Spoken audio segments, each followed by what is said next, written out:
try an experiment. We've actually got some charts and graphs to show the points that you've been making. So to your point, the CPI overall, the level is up 17%. Yeah. Now, 30 months into it, Biden's inflation rate, 7.4% at an annual rate. Yours, less than 2%, 1.9%. It was actually a perfect number, too. You know, unbelievable. You're a student of inflation, right? You know how inflation... But literally, 2% is the perfect number. They actually don't want it to be zero. Yeah. They want it to be 2%, and we hit 2%, if you think, 1.9%. And by the way, I love your commentary, but look at this. Grocery prices, food at home. The level is up 20%. Under your administration, 2%, again. And then finally, on gasoline, Biden's back to $3.87. That's this week. Going up. Yours was around $2 a gallon, actually. That's right. This is the stuff that's driving people crazy.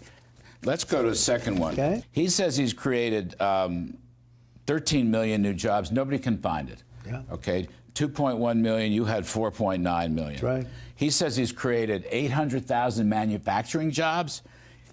No one can find them. I mean, it's maybe recovery from COVID, but that's all. You had more than twice as many. And then the other thing, in terms of people hurting and living paycheck to paycheck, the mortgage rate has jumped from 2.65% to 7.5%, 751. That is killing people.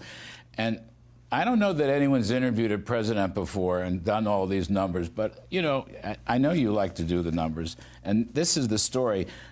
There was a Trump boom, and there's a Bidenomics bust.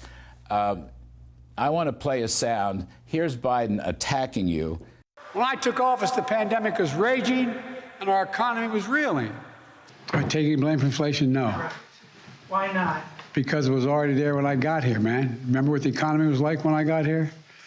Jobs were hemorrhaging. Inflation was rising. We weren't manufacturing a damn thing here. What do you make of that?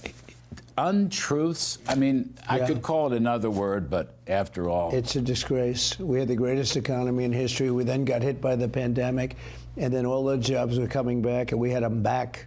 All of those jobs that we created at a level that nobody's ever seen before, they were all coming back. They were pouring back.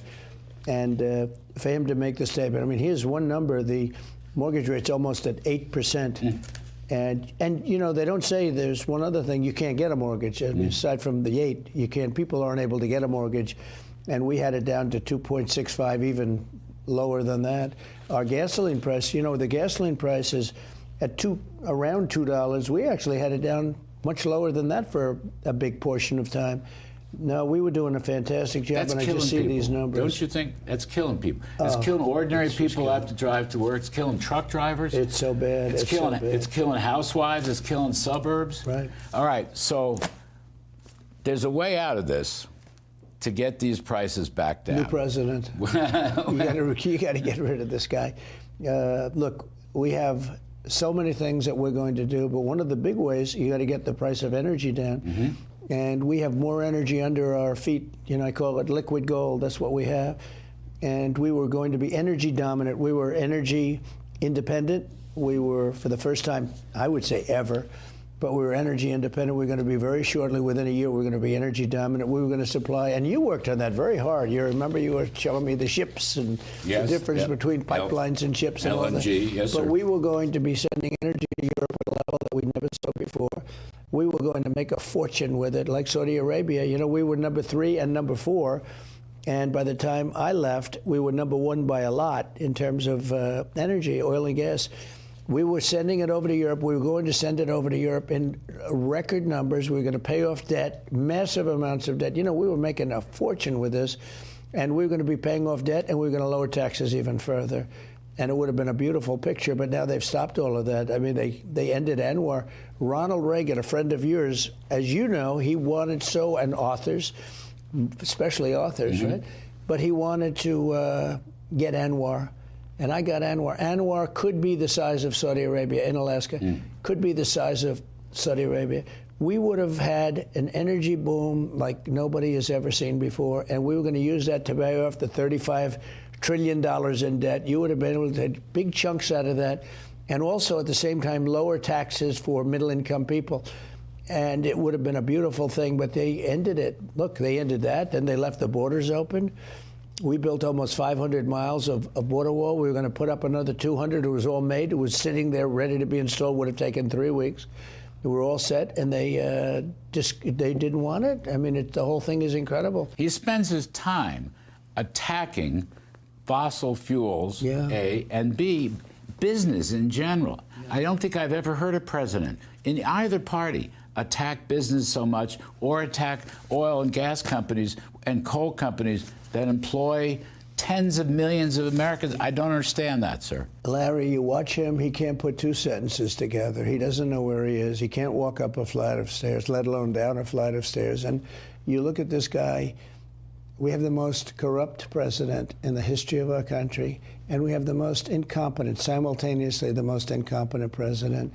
And what he's doing to this country, millions and millions of people are pouring into our country. Look at New York City, look at Chicago, look at these cities, what's happening to them, with hundreds of thousands of illegal aliens coming into and sleeping on Madison Avenue and sleeping in Central Park. And nobody's ever seen anything like this. And by the way, they're coming out of prisons, they're coming out of mental institutions, and they're terrorists, a lot of them. And this is going to be a problem for this country for a long time. And we have to close up that border. We have to seal it up, except for people that want to come in legally. Like we had the safest border in the history of our country. Now we have, I think, the worst border in the history of the world. I mean, there's no country that would have allowed this to happen. And it's almost as though they want it to happen. It's almost as though, because the concept of open borders, especially when you don't even check the people just walk into the country. So we don't even know where they come. They come from countries that nobody ever even heard of. And last month, they had 142 countries that people came in from these countries. Many of them nobody ever heard of. What's going on with Joe Biden it's insane. But when you watch him, he can't speak, he can't walk, he can't do anything. And he's telling us about energy, and he's telling us about Russia and nuclear weapons. This guy is going to get us into a nuclear war.